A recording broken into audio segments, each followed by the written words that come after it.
মোহতারাম, ওয়ালিকুল্লি উম্মাতিন জাআলনা মানসাকা, প্রত্যেক উম্মার জন্য কুরবানি ছিল, বিষয়টা এবার জানতে চাই। জি, ওয়ালিকুল্লি উম্মাতিন জাআলনা মানসাকা লিয়াযকুরু ইসমাল্লাহি আলা মা রাযাকাহুম মিন বাহিমাতিল আনআম। দেখুন, আমাদের এই মানব ইতিহাসের সূচনা তো আদম আলাইহিস সালামের মাধ্যমে হলো। জি জি। আদম আলাইহিস সালাম যখন হজ করতে গেলেন শ্রীলঙ্কা দ্বীপ থেকে, তিনি পায়ে হেঁটে হজ করলেন। সেই সময় তিনি কিছুটা বৈরী বিষয়, মানে একেবারে প্রতিকূল আবহাওয়ার মুখোমুখি হলেন। তখন তার নিশ্চিত করে একটা চিন্তা আসলো, পৃথিবীতে কোনো অন্যায় হয়েছে, সত্যি সত্যি অন্যায় হয়েছে, যে ভাই হাবিল আর ভাই কাবিল, যে বোন, এই পাশের বোন ওই পাশের ভাইয়ের সাথে যে বিবাহ হইতো, তো সেটা নিয়ে হাবিলের সাথে যে বোন জন্ম নিয়েছিল সে একটু কুৎসিত ছিল, আর কাবিলের সাথে যে ছিল সুন্দর সুশ্রী ছিল। তো স্বাভাবিকভাবেই কাবিলের সাথে জন্ম নেওয়া বোনটা হাবিলের সাথে বিয়ে হবে, কিন্তু কাবিল বলে যে না, এটা হবে না, আমার সাথে জন্ম নেওয়া বোন আমি বিবাহ করব। এটা তৎকালীন শরীয়তের বিধানের বিরোধী ছিল। তখন হযরত আদম আলাইহিস সালাম বললেন, তোমরা দুইজনে কোরবানি করো। তো কোরবানি বর্তমানে যে পশুর আকার এমনটা ছিল না, প্রত্যেকে নিজ নিজ ভালো জিনিসটা মাঠে রেখে আসবে, সেটা আল্লাহ কবুল করবেন, আগুন এসে ভস্ম করে দেবে, নিয়ে যাবে, বোঝা যাবে। তো হাবিল তিনি দুম্বার অধিকারী মালিক ছিলেন, সবচেয়ে ভালো দুম্বাটা মাঠে রেখে আসলেন। আর কাবিল ছিল শস্যের মালিক, সে চিটা ধানগুলো এই জমিনে রেখে আসলো। তখন তার চিটা ধান পরেই রইল, আর আগুন এসে দুম্বাকে নিয়ে গেল। তো যখন কিনা দেখা গেল যে হাবিলের কোরবানি কবুল হলো, তার মানে বাবা আদম আলাইহিস সালাম যা বলছেন সেটাই হলো। তখন বলল যে লাকতুলান্নাক, তোকে আমি মেরে ফেলবো। হ্যাঁ, তখন ভাই বললেন যে এটা তো কার কোরবানি কবুল হবে না হবে এটা তো আমার ব্যাপার না, এটা আল্লাহর ব্যাপার। লাইম বাসাত্তা ইলাইয়া ইয়াদাকা লিতাকতুলানি মা আনা বিবাসাতি ইয়াদিয়া ইলাইকা লিয়াকতুলা, আপনি যদি হাত বাড়ান মারার জন্য, আমি হাত বাড়াবো না। ইন্নী উরিদু আন তাবুআ বিইসমি ওয়া ইসমিকা ফাতাকুনা মিন আসহাবিন নার ফাতাকুনা মিনাজ জালিমিন, যে তুমি, আমি চাই যে তুমি আমাকে মেরে জাহান্নামী হও, তুমি গুনাহগারদের দলভুক্ত হও। এরপরে যাই হোক, ফাতাওয়াত লাহু নাফসুহু কাতলা আখি ফাআসবাহা মিনান নাদিমিন, যে এখন ভাইকে সত্যি মেরে ফেললো। মেরে ফেলার পরে এখন কি করবে, পৃথিবীতে মানুষ মরে দাফন করবে কি করে?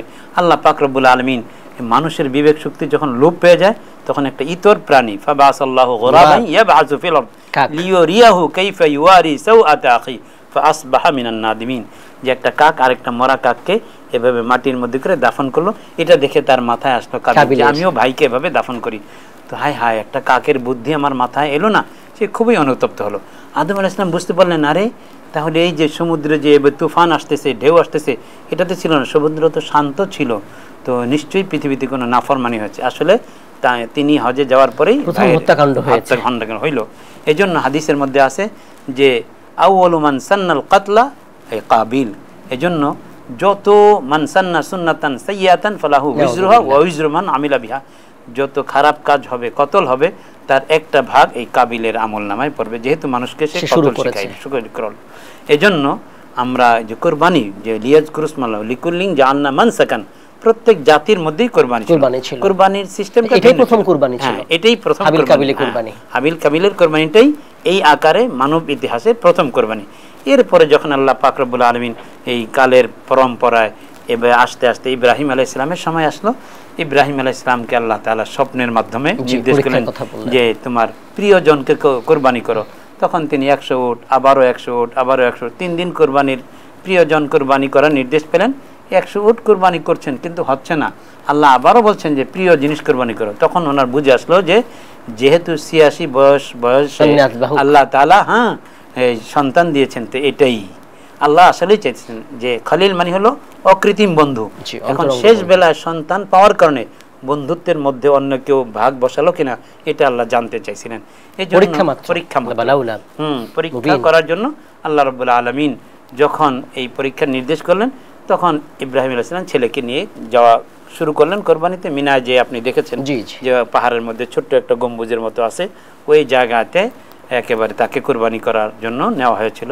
তো হযরত ইব্রাহিম আলাইহিস সালাম পৌঁছাচ্ছেন, ফালাম্মা আসলামা ওয়া তাল্লাহু লিল জাবিন ওয়া নাদাইনা, যখন তারা উভয়ই আমার ইব্রাহিম আলাইহিস সালাম যাওয়ার সময় বললেন যে ইয়া আবাতি ফাআল মা তুমার ইন্নী আরা ফিল মানাম ইয়া বুনাইয়া ইন্নী আরা ফিল মানাম আন্নী আযবাহুকা ফানজুর মাযা তারা, বাবা আমি দেখছি যে তোমাকে কোরবানি করার নির্দেশ স্বপ্নে। তখন ছেলেও বলেন, ভাবি নবী যিনি তিনি বলেন যে ফানজুর মাযা ইয়া আবাতি ফাআল মা তুমার সাতাজিদুনি ইনশাআল্লাহ মিনাস সাবিরিন, যে ধৈর্য ধারণকারীদের অন্তর্ভুক্ত আমাকে পাবেন, কোনো অসুবিধা নেই। তখন দুইজনেই যখন অনুগত হইলেন এবং আল্লাহ নির্দেশ পালনের জন্য তৎপর হলেন, তখন আল্লাহ বললেন যে ওয়ানাদাইনাহু আন ইয়া ইব্রাহিম, ও ইব্রাহিম কদ সাদ্দাক্তার রুইয়া, তুমি তোমার স্বপ্ন বাস্তবায়ন করে দেখিয়েছো। তা আমি তোমার স্বপ্ন বাস্তবায়নের মানি তোমার ছেলে কোরবানি চাইনি। ওয়াফাদাইনাহু বিজিবহিন আযীম, ওই যে হাবিল কোরবানি করেছিল ওই দুম্বা হযরত জিবরাইল আলাইহিস সালামের কাছে পাঠালেন যে ইব্রাহিম এর জন্য নিয়ে যাও, ইসমাইল যেন কোরবানি না হয়ে যায়। হযরত জিবরাইল আলাইহিস সালাম নিমেষেই নিয়ে আসলেন।